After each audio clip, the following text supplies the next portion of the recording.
Welcome to Naresh Academy UPSC, APPSC, Group 1 and 2 Related Daily Current Affairs March 17, 2024 prelims practice and previous ప్రశ్నలు సమగ్ర విశ్లేషణ తెలుగులో. Note: మార్చి 17 జరిగిన APPSC group 1 prelims ఎగ్జామ్లో మన యూట్యూబ్ నుంచి 10 పైగా current affairs questions direct, indirect వచ్చాయి. Question number 1. ఎలక్ట్రిక్ వాహనాల లు ప్రస్తావనతో కింది స్టేట్మెంట్లను పరిగణించండి. 1. ఎలక్ట్రిక్ వాహనాలకు యాజమాన్యం యొక్క మొత్తం ఖర్చు వారి జీవితకాలంలో సంప్రదాయ అంతర్గత దహన ఇంజిన్ వాహనాల కంటే ఎక్కువగా ఉంటుంది. 2. భారత ప్రభుత్వ ఫేమ్ ఇండియా పథకంల కొనుగోలుపై ముందస్తు ప్రోత్సాహకాలను అందించడం ద్వారా ఎలక్ట్రిక్ వాహనాల స్వీకరణను ప్రోత్సహించే లక్ష్యంతో ఉంది.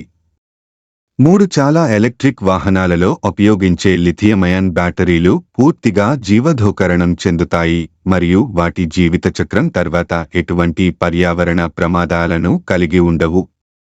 పైన ఇచ్చిన స్టేట్మెంట్లలో ఏది తప్పుగా ఉంది? 1 మరియు 2 మాత్రమే. 2 మరియు 3 మాత్రమే. 1 మరియు 3 మాత్రమే. 1 2 మరియు 3. జవాబు 3. వివరణ: ఎలక్ట్రిక్ వాహనాలకు యాజమాన్యం యొక్క మొత్తం ఖర్చు వారి జీవితకాలంలో సంప్రదాయ అంతర్గత దహన ఇంజిన్ వాహనాల కంటే ఎక్కువగా ఉంటుంది. కాదు, తక్కువగా ఉంటుంది. కాబట్టి స్టేట్మెంట్ 1 తప్పు. భారత ప్రభుత్వ ఫేమ్ ఇండియా పథకంల కొనుగోలుపై ముందస్తు ప్రోత్సాహకాలను అందించడం ద్వారా ఎలక్ట్రిక్ వాహనాల స్వీకరణను ప్రోత్సహించే లక్ష్యంతో ఉంది. కాబట్టి స్టేట్మెంట్ 2 సరైనది. చాలా ఎలక్ట్రిక్ వాహనాలలో ఉపయోగించే లిథియం-అయాన్ బ్యాటరీలు పూర్తిగా జీవధోకరణం చెందుతాయి మరియు వాటి జీవితచక్రం తర్వాత ఎటువంటి పర్యావరణ ప్రమాదాలను కలిగి ఉండవు. స్టేట్మెంట్ 3 తప్పు. Question number 2. ఈ వెహికల్ పాలసీ గురించి తెలపండి. సందర్భం: ల తయారీ గమ్యస్థానంగా భారతదేశాన్ని ప్రోత్సహించడానికి ప్రభుత్వం వాహన విధానాన్ని ఆమోదించింది. వివరాలు: భారతదేశాన్ని తయారీ గమ్యస్థానంగా ప్రోత్సహించడానికి ఈ పథకం ఆమోదించబడింది. తద్వారా దేశంలో సరికొత్త సాంకేతికతతో ఈ వాహనాలు తయారు చేయబడతాయి. ప్రఖ్యాత గ్లోబల్ ఈవీ తయారీదారులచే ఈ వాహన స్థలంలో పెట్టుబడులను ఆకర్షించడానికి ఈ పాలసీ రూపొందించబడింది. పాలసీలో ఇవి ఉంటాయి: కనీస పెట్టుబడి అవసరం ₹4,150 కోట్లు USD 500 million.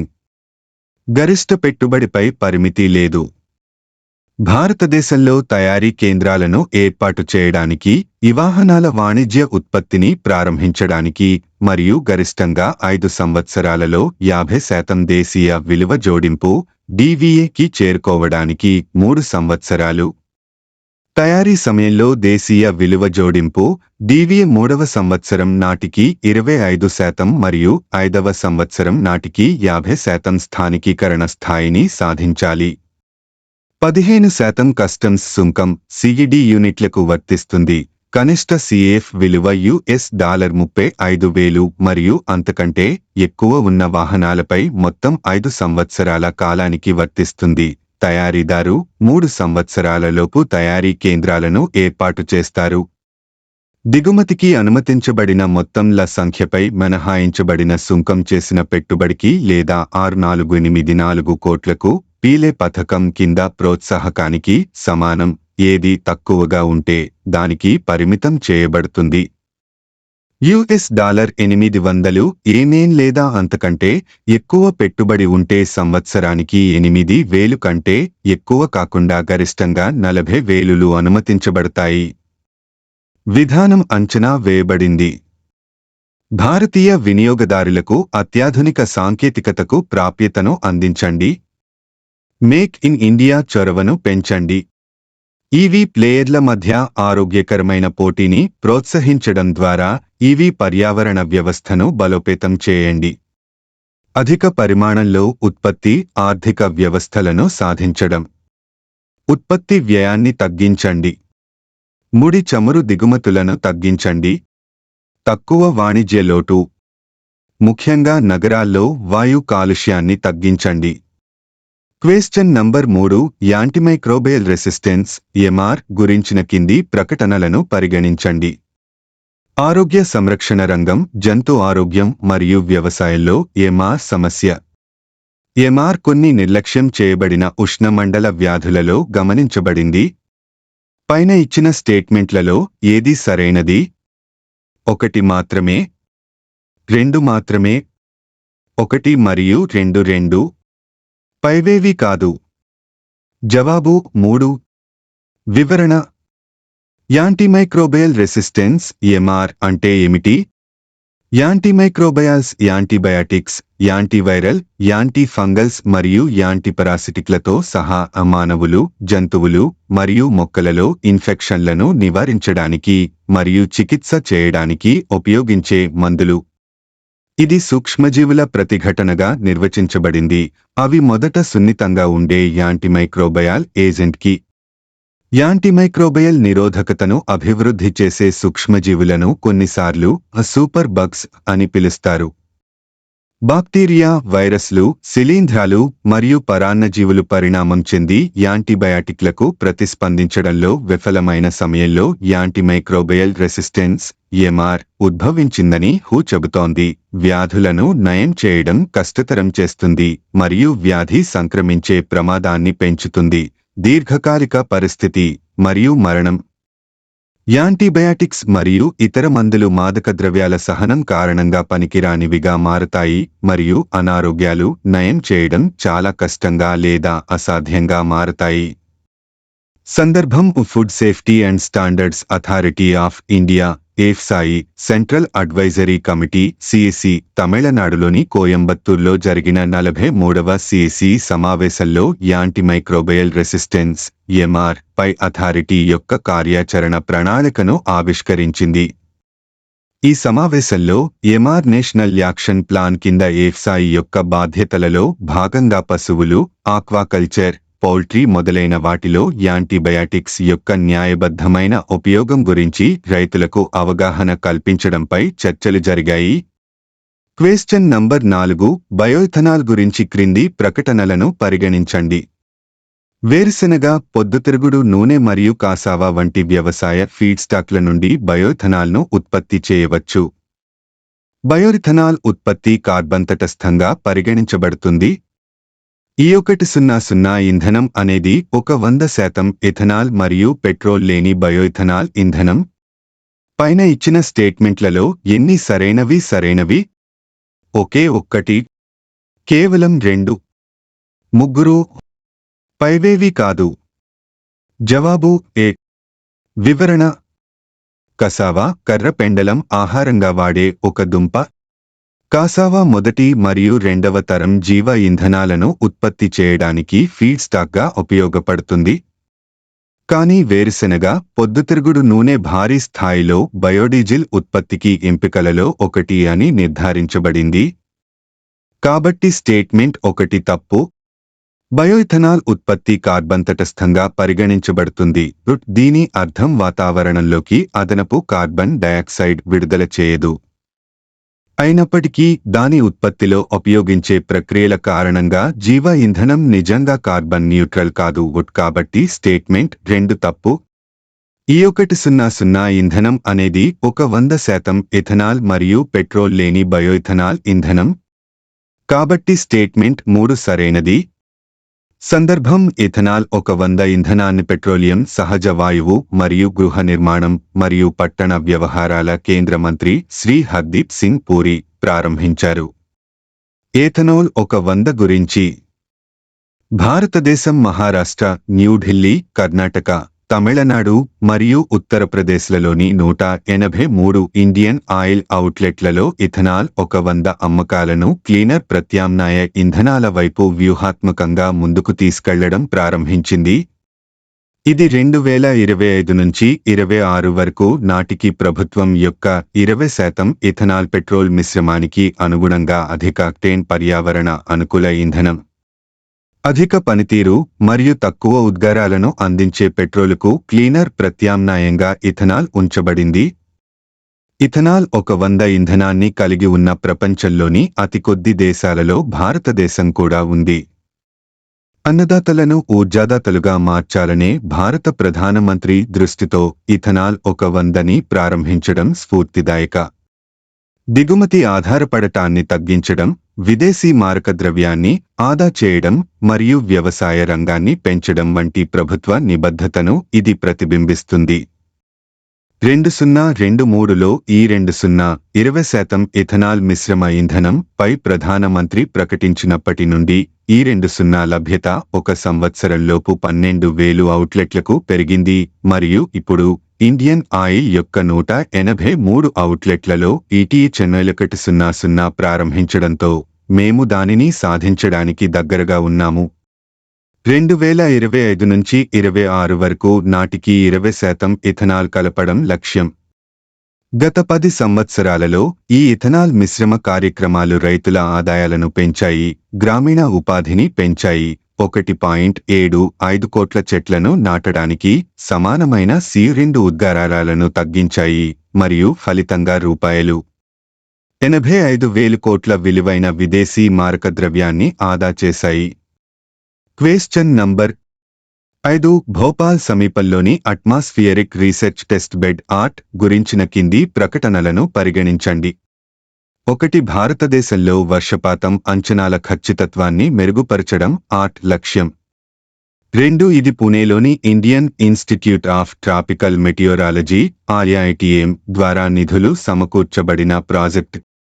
3 ఆర్ట్ కోసం సిల్ఖెడా ఎంపిక దాని స్థానంపై ఆధారపడింది. ఇది ప్రధాన వర్షాన్ని మోసే వ్యవస్థల మార్గంతో సమలేఖనం చేయబడింది. పైన ఇచ్చిన స్టేట్మెంట్లలో ఎన్ని సరైనవి? 1 ఒకే 1, 2 కేవలం 2, 3 4 పైవేవి కాదు. జవాబు 2. వివరణ భారతదేశంలో వర్షపాతం అంచనాల ఖచ్చితత్వాన్ని మెరుగుపరచడం ఆర్ట్ లక్ష్యం. కాబట్టి స్టేట్మెంట్ 1 సరైనది. ది పూణేలోని Indian Institute of Tropical Meteorology IITM ద్వారా నిధులు సమకూర్చబడిన ప్రాజెక్ట్ కాదు. మినిస్ట్రీ ఆఫ్ ఎర్త్ సైన్సెస్ ద్వారా నిధులు సమకూర్చబడిన ప్రాజెక్ట్. కాబట్టి స్టేట్మెంట్ 2 తప్పు. ఆర్ట్ కోసం సిల్ఖెడా ఎంపిక దాని స్థానంపై ఆధారపడింది. ఇది ప్రధాన వర్షాన్ని మోసే వ్యవస్థల మార్గంతో సమలేఖనం చేయబడింది. కాబట్టి స్టేట్మెంట్ 3 సరైనది. వార్తల్లో ఎందుకు ఉంది? Ministry of Earth sciences Bhopal సమీపంలో వాతావరణ పరిశోధన test bed central India RCI ని ప్రారంభించింది. అట్మాస్ఫియరిక్ రీసెర్చ్ టెస్ట్ బెడ్ గురించి RCI ఒక వినూత్న టెస్ట్ బెడ్ సౌకర్యంగా నిలుస్తుంది. ఋతుపవనాల ఉష్ణ ప్రసరణ మరియు భూమి వాతావరణ పరస్పర చర్యల అన్వేషణలో మార్గదర్శకత్వం వహిస్తుంది. ఇది వాతావరణ పరిశోధనలో గణనీయమైన పురోగతిని సూచిస్తుంది. Indian Institute of tropical meteorology IITM పూణేకి నాయకత్వం వహిస్తుంది. ఇది ministry of Earth sciences MOES కింద పనిచేస్తుంది. మిషన్ లక్ష్యాలు. RCI ప్రధానంగా ఋతుపవన పతన ప్రాంతాన్ని లక్ష్యంగా చేసుకుంటుంది. ఇది ప్రాంతీయ వాతావరణ వ్యవస్థలో కీలకమైన భాగమైన మాన్సూన్ కోర్ జోన్ MCZ ని కలుపుతుంది. భారతదేశంలోని ఖచ్చితమైన వాతావరణ సూచనలు మరియు ఖచ్చితమైన వాతావరణ నమూనా కోసం ఈ జోన్ను అర్థం చేసుకోవడం చాలా ముఖ్యమైనది. క్వశ్చన్ నంబర్ 6 ప్రధానమంత్రి నరేంద్ర మోదీ నేతృత్వంలోని ఉన్నత స్థాయి కమిటీ మార్చి 14 కొత్త ఎన్నికల కమిషనర్లుగా ఎవరిని నియమించింది? జవాబు కొత్త ఎన్నికల కమిషనర్లుగా రిటైర్డ్ IAS అధికారులు జ్ఞానేష్ కుమార్, సుఖ్బీర్ సింగ్ సంధులను నియమించింది. వివరణ Gyanesh Kumar 1988 menace bias Kerala cadre IAS అధికారి, రిటైర్డ్. ఈ సంవత్సరం జనవరి 31న సహకార కార్యదర్శిగా పదవీ విరమణ పొందారు. కుమార్ అంతకుముందు కేంద్రంలో పార్లమెంటరీ వ్యవహారాల కార్యదర్శిగా ఉన్నారు మరియు 2019లో ఆర్టికల్ 370 రద్దు సమయంలో హోం వ్యవహారాల మంత్రిత్వ శాఖలో అదనపు కార్యదర్శిగా కూడా పనిచేశారు. సుఖ్బీర్ సింగ్ సంధు ఉత్తరాఖండ్ కేడర్కు చెందిన 1988 బ్యాచ్కు చెందిన సంధు ఫిబ్రవరి 3 నుండి 1 సంవత్సరం పాటు కాంట్రాక్ట్ ప్రాతిపదికన లోక్పాల్ కార్యదర్శిగా నియమితులయ్యారు. అంతకుముందు అతను ఉత్తరాఖండ్ ప్రధాన కార్యదర్శిగా ఉన్నారు. అతను 2019 నుంచి 2021 వరకు సమయంలో national highways authority of India NHAI చైర్మన్గా ఉన్నారు. కేంద్రంలో విద్యా మంత్రిత్వ శాఖలో కూడా పనిచేశారు. ఎన్నికల కమిషనర్ల నియామకం. ఎన్నికల కమిషనర్ల నియామకం భారత రాజ్యాంగంలోని ఆర్టికల్ 324 ద్వారా నిర్వహించబడుతుంది. ఇది ఎన్నికల పర్యవేక్షణ, దిశానిర్దేశం మరియు నియంత్రణ అధికారానికి కలిగి ఉంటుంది. ప్రధాన ఎన్నికల కమిషనర్ సిఇసి మరియు ఎన్నికల కమిషనర్లు భారత రాష్ట్రపతిచే నియమింపబడతారు. క్వెశ్చన్ నంబర్ 7 మార్చి 2024లో ప్రసార భారతి కొత్త చైర్మన్గా ఎవరు నియమితులయ్యారు? 1 సూర్య ప్రకాష్, 2 రణధీర్ అహ్లువాలియా, 3 జానేష్ కుమార్, 4 నవనీత్ కుమార్ సెహగల్. సరైన సమాధానం నవనీత్ కుమార్ సెహగల్. వివరణ: ఉత్తరప్రదేశ్ కేడర్కు చెందిన రిటైర్డ్ ఐఏఎస్ అధికారి నవనీత్ కుమార్ సెహగల్ ప్రసార భారతి బోర్డు కొత్త చైర్పర్సన్గా నియమితులయ్యారు. సెహగల్ నియామకాన్ని సెలక్షన్ కమిటీ సిఫార్సు ఆధారంగా రాష్ట్రపతి చేశారు.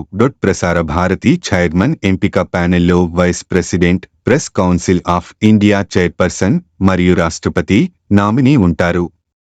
4 ఏళ్లుగా ఖాళీగా ఉన్న ప్రసార భారతి కొత్త చైర్మన్గా రిటైర్డ్ బ్యూరోక్రాట్ నవనీత్ కుమార్ సెహగల్ నియమితులయ్యారు. అతను 70 ఏళ్లు నిండిన తర్వాత ఫిబ్రవరి 2020లో ఆ పదవికి వయోపరిమితి ముగిసిన సూర్య ప్రకాష్ తర్వాత ఆయన పదవీకాలం ముగిసింది. సమాచార ప్రసార మంత్రిత్వ శాఖ మార్చి 15న జారీ చేసిన ఉత్తర్వుల ప్రకారం సెహగల్ 3 ఏళ్లపాటు చైర్మన్గా ఉంటారు.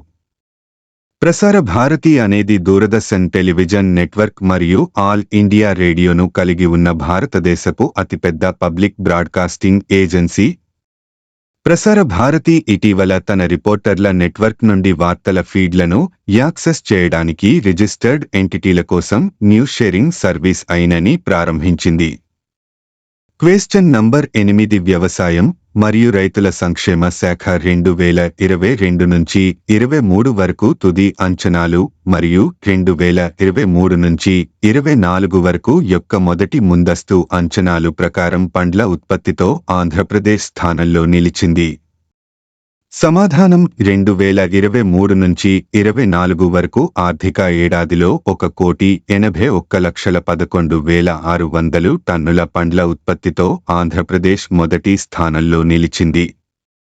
వివరణ: వ్యవసాయం మరియు రైతుల సంక్షేమ శాఖ 2022 నుంచి 23 వరకు తుది అంచనాలు మరియు 2023 నుంచి 24 వరకు యొక్క మొదటి ముందస్తు అంచనాలు మరియు వివిధ ఉద్యానవన పంటల విస్తీర్ణం మరియు ఉత్పత్తి రాష్ట్రాలు మరియు ఇతర ప్రభుత్వ మూలాధార ఏజెన్సీల నుండి అందుకున్న సమాచారం ఆధారంగా సంకలనం చేసింది. 2023 నుంచి 24 వరకు ఆర్థిక ఏడాదిలో 1,81,11,600 టన్నుల పండ్ల ఉత్పత్తితో ఆంధ్రప్రదేశ్ మొదటి స్థానంలో నిలిచింది. ఆ తరువాత మహారాష్ట్ర 1,42,78,250 టన్నుల పండ్లు ఉత్పత్తితో రెండో స్థానంలో నిలిచింది. ఉత్తరప్రదేశ్ 1,27,02,060 టన్నుల పండ్ల ఉత్పత్తితో మూడో స్థానంలో నిలిచింది. అరటి ఉత్పత్తిలో ఏపీ మొదటి స్థానంలో ఉండగా తమిళనాడు రెండో స్థానంలో, ఉత్తరప్రదేశ్ మూడో స్థానంలో నిలిచాయి. బత్తాయి ఉత్పత్తిలో ఏపీ మొదటి స్థానంలో ఉండగా రెండో స్థానంలో మహారాష్ట్ర, మూడో స్థానంలో తెలంగాణ నిలిచాయి. నిమ్మ ఉత్పత్తిలో ఏపీ మొదటి స్థానంలో కొనసాగుతుండగా రెండో స్థానంలో గుజరాత్, మూడో స్థానంలో మధ్యప్రదేశ్ నిలిచాయి. మామిడి ఉత్పత్తిలో ఉత్తరప్రదేశ్ మొదటి స్థానంలో ఉండగా ఆంధ్రప్రదేశ్ రెండో స్థానంలో ఉంది. బొప్పాయి ఉత్పత్తిలో గుజరాత్ మొదటి స్థానంలో ఉండగా ఆంధ్రప్రదేశ్ రెండో స్థానంలో ఉంది. ఉద్యాన పంటల సాగు విస్తీర్ణం మహారాలో ఎక్కువగా ఉన్నప్పటికీ తక్కువ విస్తీర్ణమే ఉన్న పండ్ల ఉత్పత్తిలో మాత్రం ఆంధ్రప్రదేశ్ అగ్రభాగాన ఉండటం విశేషం. ఆంధ్రప్రదేశ్లో పండ్లు సాగు విస్తీర్ణం 7,80,310 హెక్టార్లు ఉండగా మహారాష్ట్రలో 8,48,370 హెక్టార్లలో పండ్ల సాగు విస్తీర్ణం ఉంది. క్వశ్చన్ నంబర్ 9 భారతదేశంలో ప్రాథమిక హక్కుల యొక్క న్యాయపరమైన వివరణలను అధిగమించడానికి కింది రాజ్యాంగ సవరణలలో ఏది అమలు చేయబడిందని విస్తృతంగా విశ్వసించబడింది? ఆ 1వ సవరణ, బి 42వ సవరణ, సి 44వ సవరణ, డి 86వ సవరణ. సరైన సమాధానం ఏ 1వ రాజ్యాంగ సవరణ వివరణ. భారతదేశంలో రాజ్యాంగంలోని 1వ సవరణ ప్రాథమిక హక్కుల న్యాయపరమైన వివరణలను అధిగమించడానికి అమలులోకి వచ్చినట్లు విస్తృతంగా విశ్వసించబడింది. కాబట్టి సరైన సమాధానం ఏ 1వ సవరణ. రాజ్యాంగం యొక్క పని ప్రారంభ నెలల్లో ప్రాథమిక హక్కుల అధ్యాయానికి సంబంధించి న్యాయపరమైన నిర్ణయాలు మరియు ప్రకటనల ద్వారా కొన్ని ఇబ్బందులు వెలుగులోకి వచ్చాయి. ఆర్టికల్ 19(1) ఆ ద్వారా పౌరునికి వాక్ స్వాతంత్ర్యం మరియు భావ ప్రకటన స్వేచ్ఛను కొన్ని న్యాయస్థానాలు చాలా సమగ్రంగా ఉంచాయి. అతను హత్య మరియు ఇతర హింసాత్మక నేరాలను సమర్థించినా కూడా నేరస్థుడిని చేయకూడదు. బి 1976లో రూపొందించబడిన 42వ సవరణను మినీ రాజ్యాంగం అని పిలుస్తారు మరియు రాష్ట్ర విధానం యొక్క ఆదేశిక సూత్రాలు మరియు ప్రాథమిక విధుల విస్తరణతో సహా రాజ్యాంగంలో అనేక మార్పులను ప్రవేశపెట్టింది. మంత్రి మండలి సలహాకు కూడా రాష్ట్రపతి కట్టుబడి ఉండేలా చేసింది. సి 1978లో రూపొందించబడిన 44వ సవరణ 42వ సవరణ ద్వారా చేసిన కొన్ని మార్పులను తిప్పికొట్టాలని లక్ష్యంగా పెట్టుకుంది.